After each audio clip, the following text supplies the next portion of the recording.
महार, ज्यांना लोक आज पण दलित म्हणून ओळखतात आणि जे आयुष्यभर अपमानास्पद वागणूक सहन करत आले आहेत, जसे कमरेवर झाडू बांधून फिरणे आणि आपल्या पाऊलखुणा मिटवणे, तसेच गळ्यात तांब्या बांधणे जेणेकरून लाळ ही जमिनीवर पडून जमीन अपवित्र होणार नाही.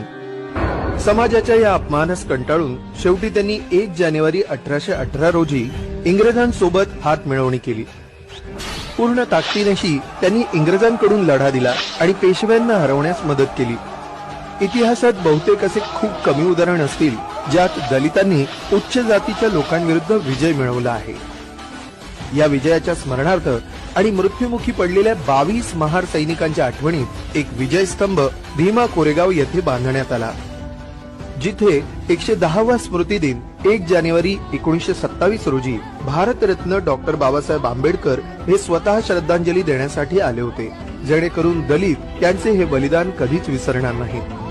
त्याच ठिकाणी 90 वर्षानंतर 200व्या स्मृती दिनाच्या अनुषंगाने दलितांना एकत्रित करण्याच्या हेतूने विजय स्तंभावर दलित गौरव रॅलीचे आयोजन करण्यात आले.